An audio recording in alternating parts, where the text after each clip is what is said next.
Today I have a couple of cabinets to build, to assemble. These are cabinets from CabinetsToGo. Cabinets that we could just buy off the shelf like some of the big box stores. They were just really cheap, poorly put together. We didn't like them. The stuff that we would order would take 8 to 12 weeks. So the only option we came up with, we saw CabinetsToGo on, I think it was the Property Brothers. They were assembling some cabinet boxes on site, and I noticed that it was CabinetsToGo. I'm Ron Paulk, and this is the Smart Wood Shop. If you want to get a detailed set of plans to build a smart wood shop for yourself, or one of the Paulk smart benches, or any of the accessories that go with the system, there is a link in the description of this video down below. Let's put these cabinets together.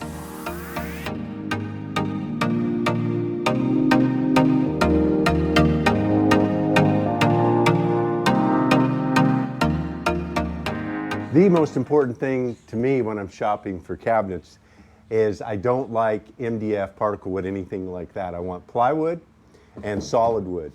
I do prefer the frameless cabinets, and that's what I'd use in the kitchen. The CabinetsToGo does offer those. The problem was that their time frame on those was much further out than the face frame. This is all solid wood. It's a maple. It's painted, so it's not a foil. It's not plastic. It feels good. If I were building a face frame in the shop myself, then it would end up looking a lot like this. The paint job is really nice looking. The joinery looks good, and the assembly, the dados, everything is tight and looks good. Then they have the system hardware for assembly that I'll get a chance to play with here, but it's more snap together and turn a screw. You'll get to see it. And then the faces, these are solid wood. The one thing that Chris did not like, she didn't like this V-groove, but there was, again, no option in this line. When we go to their frameless line, then they offer this recessed panel, but it's flat here, and that's what we want. But again, these are separate in a different room, so we kind of lived with that. Chris hemmed and hawed. She really didn't want that V-groove, but I didn't think it looked that bad, so we decided it was really our best option for quality of cabinet and getting it in our time frame.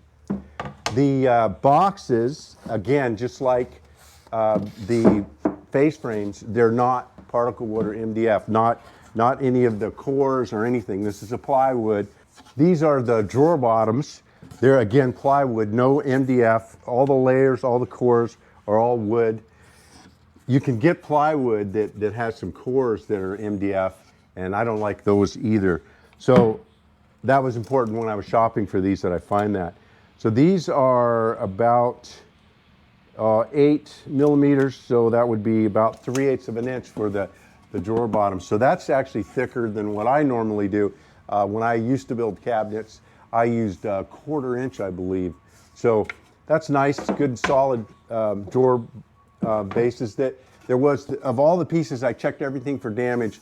There was just one little corner broken, but it's going to fit into the dados, and that won't show at all. So I'm not worried about that. The sides, again, made out of the same plywood. They are not edge taped, obviously, because it's not frameless. But again, you can see the cores, and this is a, looks like about a 16 millimeter. I normally use 18 mil for my cabinet boxes, but I've seen them done with 1/2 inch as well. So this is good and solid. I'm not going to be concerned about that at all. The drawers are solid wood, so it's not a plywood, it's a solid wood, it's a maple, and they have blind dovetails. So for assembly, that should go together pretty nicely here.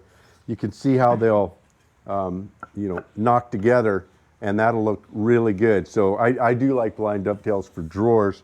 And then you can see the dados, really clean cutting, not a lot of burring. It's pre-finished. And take advantage of the Paulk Smart Bench and put this stuff out of my way. The assembly is 4 pages, printed front and back, so a total of 4. There are these cams that rotate with a screwdriver. They drop right on.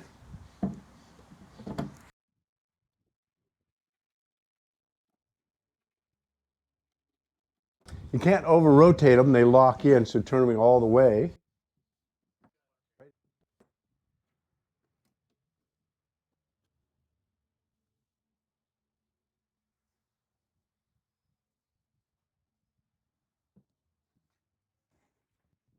The bottom, with the finish on the top, drops right into the two-side dados and the face frame dado.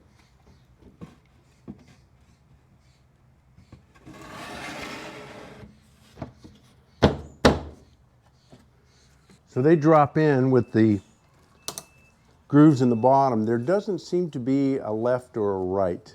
So as long as this is dropped onto the bottom side, then I could swap these, it wouldn't really matter.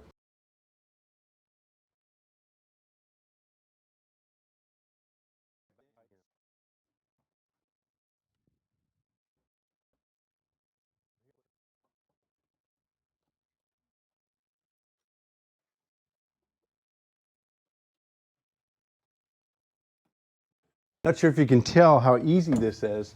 These glides are undermounts and they are soft close, and there's definitely a left and a right, front and the back.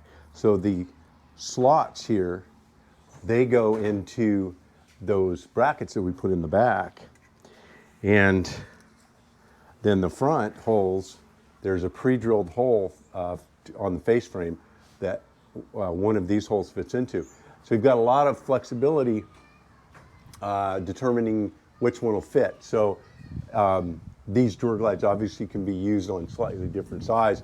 And then the back slides right and left to square it up. So a lot of flexibility and a good way to keep the drawers working smoothly. Understanding if they're pinching or anything, you can make those slight adjustments. That went together very easily. Obviously, the first time you putting these together, I took my time and read the instructions carefully. If I had a bunch of these to do, now I know exactly what to do. It's not that complicated. To make it simple, I've separated the sizes. There's one drawer that goes in the top. It's a narrower drawer and has a front and a back and two sides. And then the middle drawer and the bottom drawer are the same size, so I have the fronts, backs, and the sides. I don't know if they want you to use wood glue when you put these together, but when I built my drawers, I did that, so I'm going to do that. These are pre-finished, so it doesn't matter if I get a little glue on the surface. I can wipe it right off with a damp cloth. This is a trapped back, meaning the dado runs across the back, so there's no way to put the base in or the bottom of the drawer in unless you do it before you do the final piece. When I build my drawers, I make all sides all the way around the same, and then one of the steps after I make the dado is I then cut the back piece. I cut it off so that the drawer bottom slides in from the back, and then I attach it with a single pin nail right in the back. So in this one, I'll have to put the drawer bottom in first with the finished side facing up in the drawer. The one negative about putting in glue is you create some pressure there, so you just want to dab in. I have a feeling they didn't allow any glue room. They have holes here, but they're hidden behind the dovetails. I know they're lined up with the screw holes here, which would be nice. I'd have to put this on before I put the drawer together because those screws will be covered up. The downside to that, of course, is if I ever need to move the front, I have to break drawer apart. I'll tell you what I'm going to do.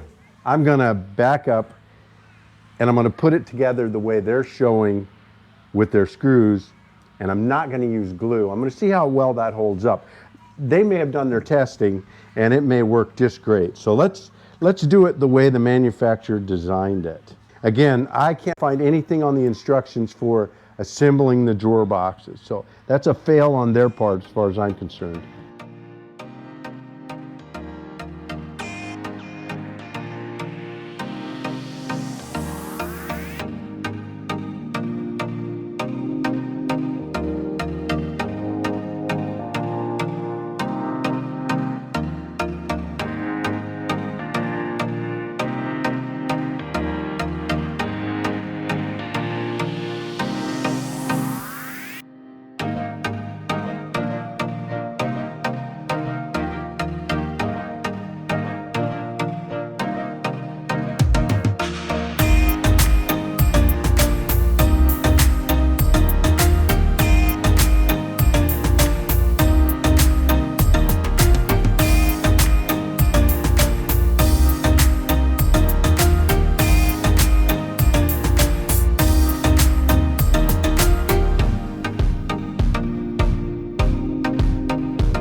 This is my first time using CabinetsToGo. I needed these cabinets right away. I looked around at my options. I didn't like any of the pre-assembled cabinets that were available at some of the big box stores. They were cheap. They were made out of cheap feeling. They were made out of MDF or particle wood, like with paper finishes over it. These are 100% wood. So the face frames and the drawer faces and the doors, the front here, all out of a hardwood, all with a really nice paint job on them. The drawers look like, I think, a maple with a really nice clear finish, a blind dovetail. So really nice made cabinet. Again, the boxes are plywood. The hardware, a bit sketchy. The drawer glides, they're great in the sense that they are full extension, so you got all the access to the drawer, and they're soft close. They work really well. The one thing about them, typically you reach under and there's a lever on either side that your fingers drop into these little finger holes, and you pull those, it unlocks them, and you lift the drawer off, and that's it, you're ready to go. So when you're installing, you're able to pull all the drawers very quickly, set them aside, do all your installs, and also with the clip hinges where they have a push button where you undo them, you don't need a screwdriver to take them off. So I would say the hardware on this is kind of in the middle. It functions well, but whatever they save in using it for this manufacturing these boxes, they're going to pay me, the installer, more than that. So it's going to actually cost them more to use this hardware. By the time I have to undo 4 screws on each drawer to take them off, and then to reinstall them, again, 4 screws back in, and it isn't just a quick slip in lock, it's kind of fiddly. And same with the doors, you have to pull a screw to pull the hinge off. There's no quick release on it. So that's time. As a skilled cabinet installer, depending on what part of the country you're in, you're charging from $75 an hour to $125 an hour. That's right now, and I'm kind of guessing it might even be higher than that. When I installed cabinets, offered that as a service, I did it per box, so it wasn't by the hour. But still, if I had a box like this that had hardware like this, it'd be a higher box price. As far as assembly goes, I figured that I would need to save $50 to $75 per cabinet to justify the labor it takes to put them together. So if somebody hired me to install cabinets that need to be assembled, they'd have their box, what I charge them per box, I would add on 50 to 75. CabinetsToGo have higher level. They have a frameless, which is what I really wanted, but they took longer to get. This series and a lower series they had were the only 2 that I could readily get. I'm gonna leave the doors and face off of here. I'll store them away safely because the plumbers will need to come here and do all their stuff and trimming out the plumbing. I probably should have left the drawers off too, because the guys doing the template, when they install it, they might have wanted to get access, but I can pop out the drawers again. The cabinets did come with 1 piece of filler that I had to cut to length. It was about 1 foot too long, and I had to rip it because this wall, an existing wall, was out of plumb by 1/8 of an inch in this 30 inches. I had to taper cut this piece 1/8, and then this one was plumb, and so it went in, nice, and so they're both nice and tight. I basically had about 1/8 of an inch left over of the filler when I ripped it because of this taper, which I did that first, and then cut the balance of this side and made sure that it did need to be. If this side would have needed to have been tapered, then I wouldn't have had enough material, most likely. So I would say another thing I'm going to check on is when I need fillers, and you always do, I always do, I'm going to make sure that I get a little wider piece. Even if I got to pay more to get 2 separate pieces, I definitely would not want to have this situation where I've got the material, this is all I have, and now I have a piece of filler that's not wide enough, because I don't like caulking, and I certainly don't like scribe moldings. I want the cabinets fit to the wall, so it's better to get a little bit extra. And then there's a toe skin that goes on the bottom. It's only 1/8 of an inch thick. I much prefer quarter.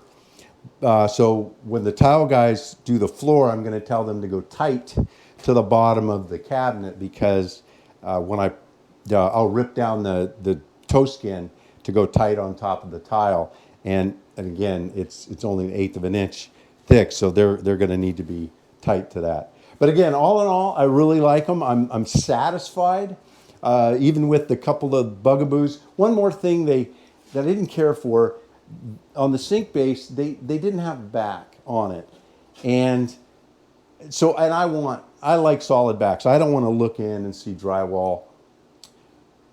What I did on this was I had some 1/2 inch material, some of this Primcore Plus that I use for building my benches and things. And instead of doing a solid one piece, I split it into two and used 4 screws on each side. And I did that because behind there is a hose bib. It goes to the outside, and I wanted access to that. Thanks for dropping into the Smart Woodshop Fixer. You stay safe and have a great day.